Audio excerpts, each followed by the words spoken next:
A brand new book has just been released by New York Times bestselling authors Brad Meltzer and Josh Mentz, excuse me. It's got secrets, it has thrills, and the behind-the-scenes story of an assassination attempt, the JFK Conspiracy, the secret plot to kill Kennedy, and why it failed, hit shelves just yesterday. And joining me now, we want to welcome back award-winning author Brad Meltzer. Welcome back to Great Day, Washington. Thanks for having me back. This is a story that we know of, but not too well. Why don't we hear about this episode as much? Yeah, so let's talk about it. It's a beautiful day in Palm Beach, Florida. It's Sunday. JFK's on his way to church. And this is 3 years before Oswald, 3 years before he's shot. But there's someone who wants to kill him, a disgruntled postal worker named Richard Pavlik. And he's waiting outside with 7 sticks of dynamite. And as JFK comes outside, he sees, he doesn't see Pavlik, Pavlik sees him, and all he has to do is hit the little trigger device, and boom will go the dynamite.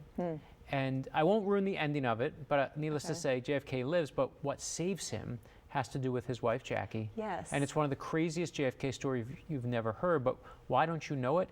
Because the next day, 2 planes crashed over New York City, and everyone became obsessed with the plane crash.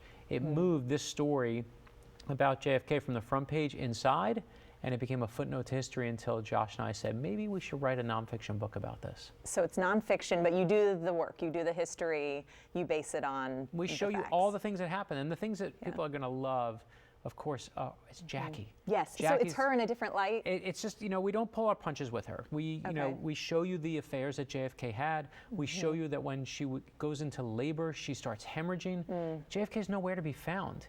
He's on a plane to Florida. Do you know what would happen to me if when my wife went into labor, I was on a plane to Florida? That would be the end of me.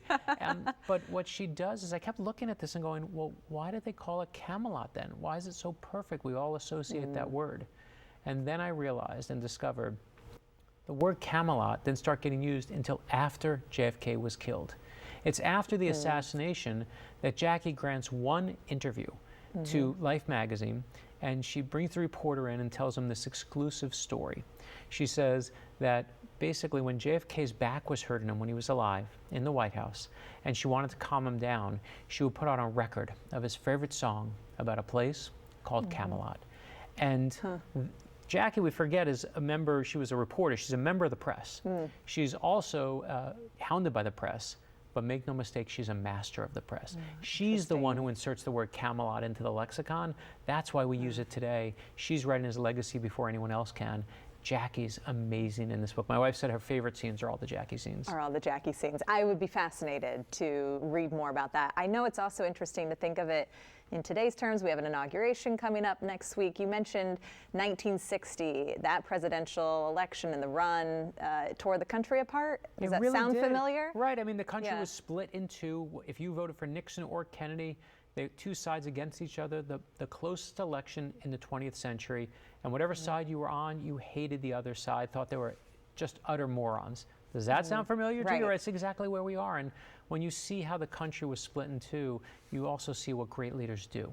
And what Kennedy did in the end is, of course, in his inauguration and in the inaugural address, is bring the country together. Kennedy may have messed up lots of things and done amazing things as a World War II hero, but he really did unleash hope in America, and that's a good thing. Well, congrats on another book. I'm so glad you're here. He's sticking around in town for a little bit longer because if you want to see the JFK Conspiracy, it's out now if you want to read it. You can also see Brad tonight at the Barnes & Noble in Fairfax. We'll have a very special signing event which starts at 7 p.m. We know you're so busy. Thank you for spending some time with us today.